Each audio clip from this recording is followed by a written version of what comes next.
Softer This Time. Read by the author, Cheril N. Clarke. Chapter 1. Warm Rain. December 31st, 2025. Blindfolded under a crescent moon. A slow touch from slender brown fingers grazed the inside of my ankle, circling. The edge of her fingernail coaxed a shiver down my spine, and a warm Panamanian breeze swept a strand of hair against my lips. I lay on my back, eyes closed, arms at my sides, legs and feet together. Still. Save for my face, my body was completely wrapped in the soft grip of a sangria-colored muslin. My mind was amplified and my body was quiet. Trust, lots of it, through months of expansion and evolution.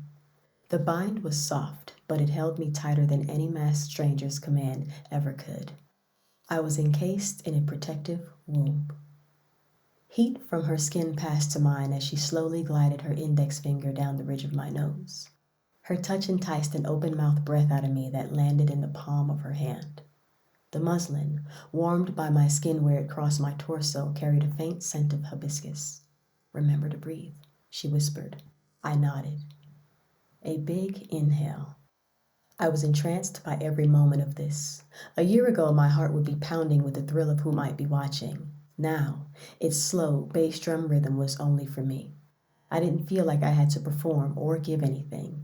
The difference was ecstasy. Ocean waves rolled forward in the cove below, loosening the humid air around our cliffside villa. I could hear her breathing. Softly, deliberately, a touch slower than my heartbeat. We were nearly in sync.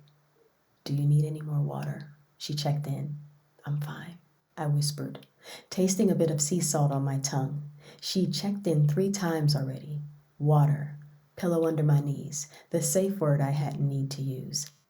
It was the safest I'd ever felt while being completely vulnerable, and in that security, a wilder truth finally had the courage to surface. I needed this. She whispered something in Spanish. I didn't catch it. I only knew it made me feel like light had just shifted across my face. Then a soft moan vibrated in my chest. Her bare feet padded softly against the wood plank floor as a distant timbre of joy emanated from elsewhere on the property. Other pleasure seekers. I was still amongst my people, just in a different energy, a different season, literally. This was what I chose. This was what I paid for. This was my magnificent expansion. For the first time in a long time, I'd forgotten about my clinical to-do lists and schedules. I'd melted away from being always on. And I hadn't felt the urge to do anything erotically outlandish just to feel desirable. For the first time in a little over a year, my body was unequivocally alive outside of time. And I was finally learning what it felt like to be cherished instead of consumed.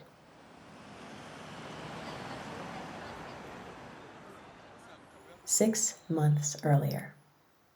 I know how to hold you without taking anything from you."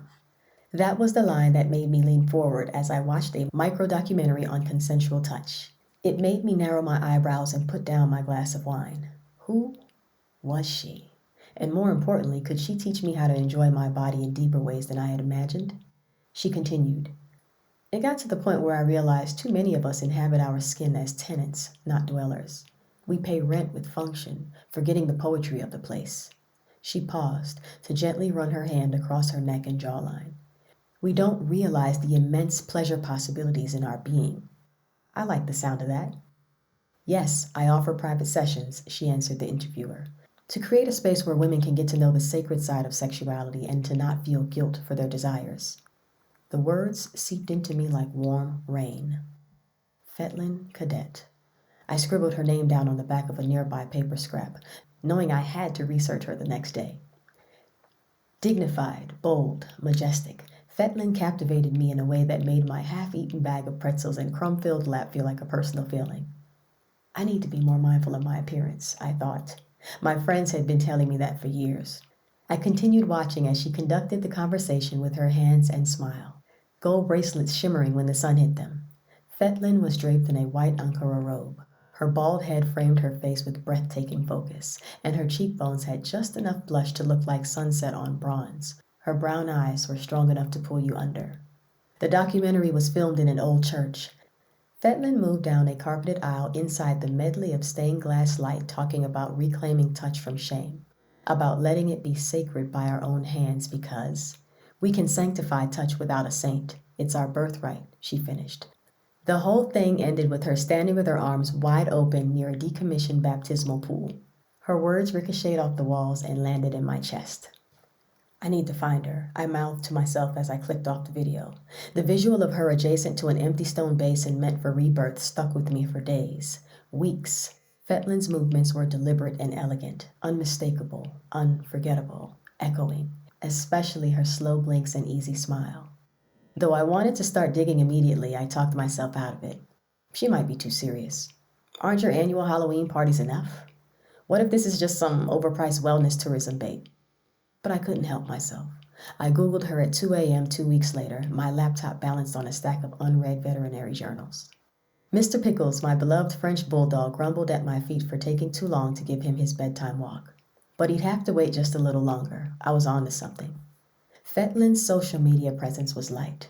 Just a handful of black and white stills from past workshops and 2 very artfully produced videos from 8 months before. She was nude. So were the women under her care. But every camera angle ensured nothing R-rated was revealed, just gorgeous brown skin on even more brown skin.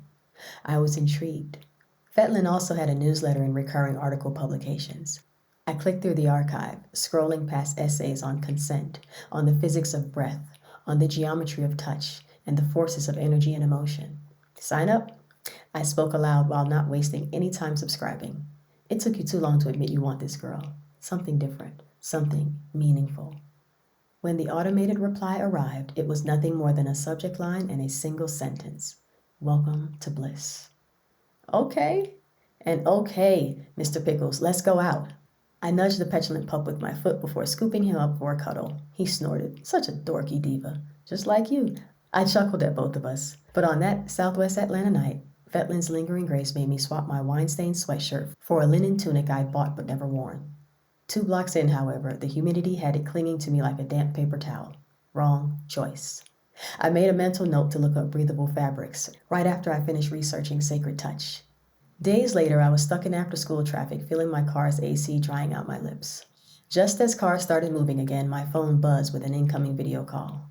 Precious. My half-Dominican, all-Brooklyn friend, whose life had been a whirlwind of job changes and dating chaos since we'd had our last girls' trip to New Orleans. We kept up through texts and memes, but actual FaceTime had been scarce.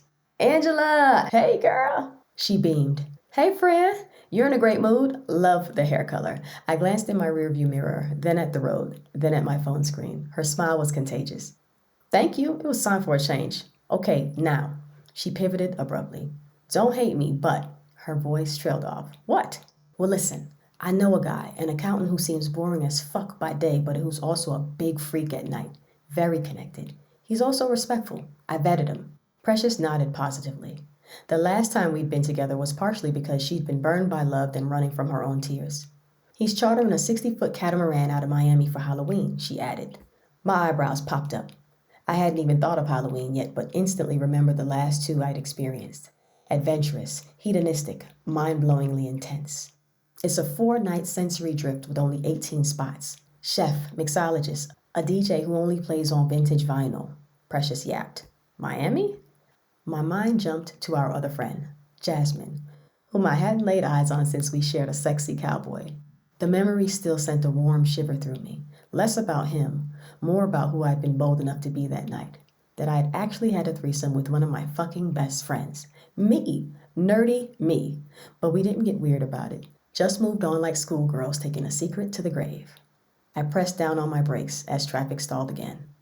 Matter of fact, let me get Jasmine on this call. Precious read my mind. Jasmine's face appeared in a box below Precious's a few clicks later. Her pink hair was gone, replaced by a chic, closely cropped natural cut. Hey, ladies! Jasmine's voice was a smile. A South Florida beach curved behind her. The next 5 minutes were a rapid-fire overlapping of excitement and catching up at once. Precious pitching the sensory gift. Jasmine asking practical questions about cancellation policies, and me barely contributing. It would be easy to say yes and fall back into the rhythm of us, but something strange had opened up inside me, right in the middle of their chaos. So, are you guys interested in another Halloween's girls trip or not? Precious looked at me. I opened my mouth, but the automatic hell yes sat on my tongue. It wouldn't budge. I thought back to Fetlynne and the energy she gave off. Jasmine's eyes narrowed slightly, studying me. "And you okay?" Precious quizzed, her tone impatient. "You've been floating through this whole call like you're not really here." I half smiled, just a little tired. I fed the easy lie even though it did not fit the opening of our call. Long day at the clinic. "Well," Jasmine chimed in, "if Angela is in, so am I." A silence. "I need to check my calendar." My hand tightened around the wheel. "The holiday is a busy time for pet boarding, and I'll get back to you soon." "Okay, so that's a no." Precious clocked me. "It's all good, girl. If you don't want it, don't do it, because I can tell you don't." "Wait, what?" "No," Jasmine protested. No, I didn't want to get into why. I wasn't even sure." Awkward silence. "Angela," Precious pressed. You're an animal doctor, not a babysitter." I grumbled under my breath. "I know," I finally said. "I just feel like I don't want to be a character in someone else's fantasy this year. I want to be in my own." I felt a shudder at a memory of last Halloween where I rode the face of a handsome stranger with a pup mask until I squirted and he actually liked it. Thinking back, I wasn't sure if I did. It was weird. "What does that even mean?" Jasmine cocked her head to the side. They both looked at me. "I don't even know, to be honest. All I know is I think I want to learn more about myself this year." God. Am I just being boring now? I wondered, stopping short of telling them that I was intrigued with something else. Jasmine huffed. "I guess I get that." "Same," Precious added. "But we should still get together for something else. Anything else. I miss y'all." "Me too," I finally spoke again. "All good. Let's set something up."